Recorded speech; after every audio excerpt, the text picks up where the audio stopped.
Assalamualaikum warahmatullahi wabarakatuh.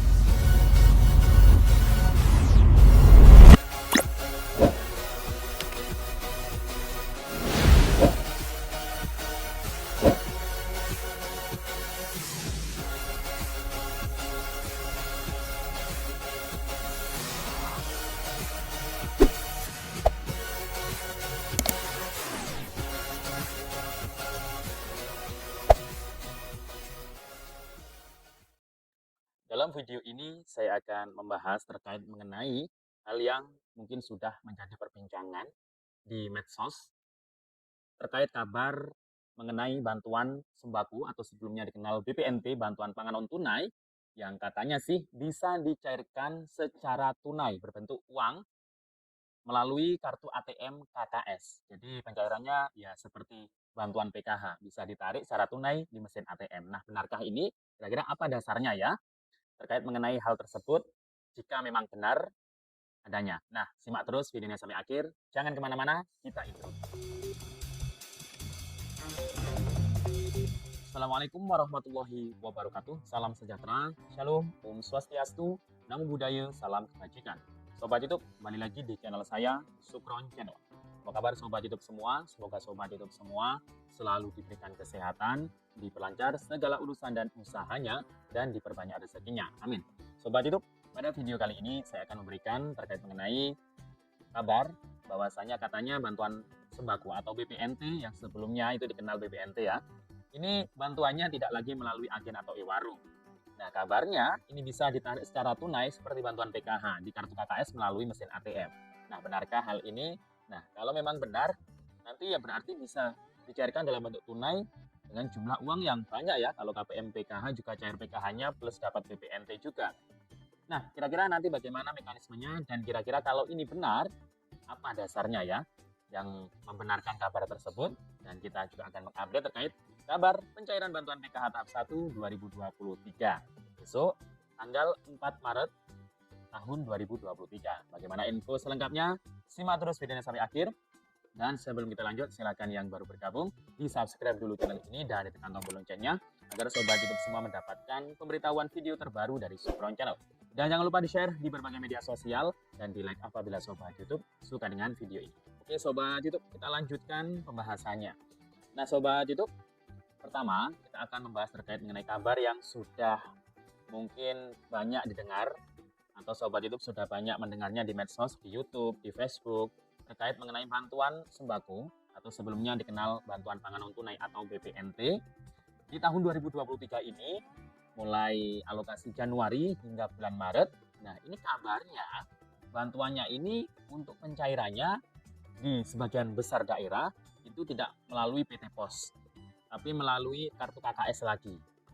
Jadi Bank Himbara selaku penyalur mentransfer saldo bantuan ke kartu KKS. Nah, di tahun sebelumnya cara untuk mengecek atau melihat saldo bantuan di kartu KKS itu hanya bisa dilakukan melalui agen atau e-warung yang sudah ditunjuk oleh bank penyalur di daerah tersebut.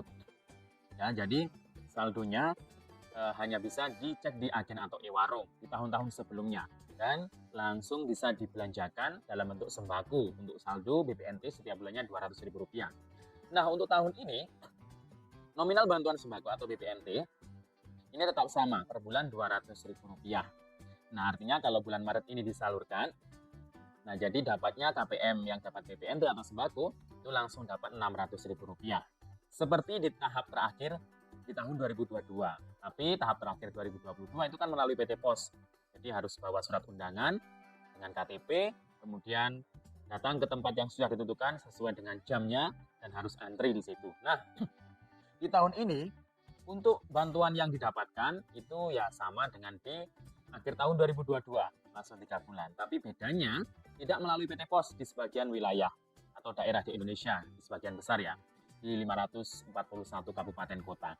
Tapi di beberapa daerah di Indonesia ini tetap melalui PT Pos di 83 kabupaten kota, yang di mana 83 kabupaten kota itu merupakan daerah terpencil, daerah tertinggal, seperti di daerah perbatasan juga. Yang di mana daerah tersebut, kenapa kok masih lewat pos? Karena di wilayah tersebut ini jauh dari kantor-kantor perbankan, sehingga pemerintah mengambil sikap ya petugas pos langsung datang ke rumah-rumah terdekat mereka untuk mencairkannya. Karena kalau lewat kartu KKS, lewat Bank Himbara, itu karena jauh harus melewati hutan atau mungkin sungai. Nah, itu biaya transportasinya itu lebih besar daripada jumlah bantuan yang didapatkan KPM. Nah, sehingga pemerintah mengambil kebijakan, Kemensos ini mengambil kebijakan daerah-daerah terpencil tersebut tetap disalurkan melalui PT Pos Indonesia secara tunai. Nah, untuk wilayah lain yang bukan daerah terpencil, daerah tertinggal seperti di daerah Jawa, Bali, nah ini kembali disalurkan melalui kartu KKS, melalui Bank Himbara, Bank BRI, BTN, BNI, Mandiri, dan khusus wilayah Aceh itu Bank BSI, Bank Syariah Indonesia. Nah, untuk penyaluran PKH tahap 1 itu tetap ya seperti biasanya ditransfer ke kartu KKS atau rekening atau buku tabungannya. Nah, untuk mengetahui kapan saldonya masuk, nah itu biasanya para pendamping PKH itu mendapatkan namanya SP2D, Surat Perintah Pencairan Dana. Nah, di situ terdapat daftar nama-nama KPM PKH yang cair bantuannya dalam tahap tersebut dan di termin tersebut. Nah, kalau KPM sudah dapat kabar dari pendamping bahwa sana namanya sudah ada di SP2D dan suruh mencairkan, ya silakan cairkan saja. Bisa di agen, bisa di kantor mesin ATM terdekat. Nah, itu ya. Namun, KPM PKH juga bisa mengeceknya secara update melalui SMS banking bagi yang sudah mendaftarkan di SMS banking. Kemudian kalau untuk mandiri penyalurnya itu biasanya bisa didaftarkan di mobile bankingnya. Ya, itu bisa mengecek sewaktu-waktu jika ada saldo masuk pasti terlihat kok di situ. Jadi malah lebih update di situ ya. Nah, kemudian terkait mengenai kabar PKH tahap 1 ini memang sampai detik ini belum ada kabar ya. Ya semoga saja mungkin mulai minggu depan. Kalau saya sih prediksinya ya sebelum hari Ramadan atau hari puasa ya. Moga-moga ya minggu-minggu depan ini ya sudah mulai disalurkan karena sudah ada kabar BPNT-nya sudah mulai proses dan siap disalurkan bagi di 83 kabupaten kota yang di daerah terpencil dahulu ya yang lewat pos. Kalau lewat Bank Himbara ini kayaknya ya siap-siap sudah memproses ya. Nah, kita doakan saja semoga secepatnya. Dan kemudian kabar terkait mengenai BPNT atau sembako yang dicairkan melalui kartu KKS ya tadi ya sudah saya jelaskan sama seperti di pencairan PKH ya. Sama seperti pencairan PKH. Saldonya itu sekarang masuk ke kartu KKS dan sepertinya ini bisa dilihat di mesin ATM dan bisa dicairkan dalam bentuk uang tunai.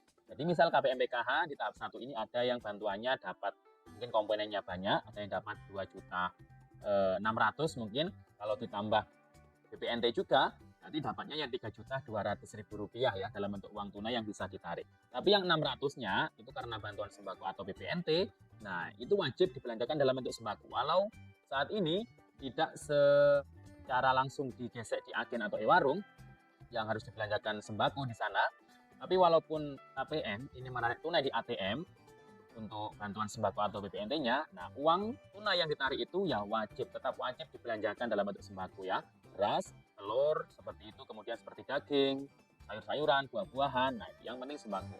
Haram hukumnya dibelikan rokok, kemudian minuman keras itu haram ya, apalagi buat kredit sepeda motor, atau mungkin membayar, atau mungkin membeli perhiasan, nah ini sangat tidak diperbolehkan. Kalau seperti itu berarti ya sudah tidak butuh bantuan lagi untuk kebutuhan pokoknya berarti ya, berarti sudah sejahtera dan siap untuk digraduasi, siap untuk dikeluarkan. Kalau KPM saya ada yang seperti itu ya berarti sudah kaya orangnya dan harus dicoret dari kepesertaan penerima bansos. Kalau bantuannya dibuat untuk hal-hal yang bukan kebutuhan pokok ya, bukan untuk sembako. Terus bantuan sembakonya itu tadi. Kalau untuk yang PKH ya, untuk keperluan PKH yang punya komponen anak sekolah untuk biaya anak sekolahnya, perlengkapan, uang sakunya itu bisa. Kalau anak balita atau ibu hamil ya untuk memenuhi gizi kesehatan anak balita atau ibu hamilnya tadi. Oke, demikian informasi dari saya. Sampai jumpa di video saya selanjutnya. Assalamualaikum warahmatullahi wabarakatuh.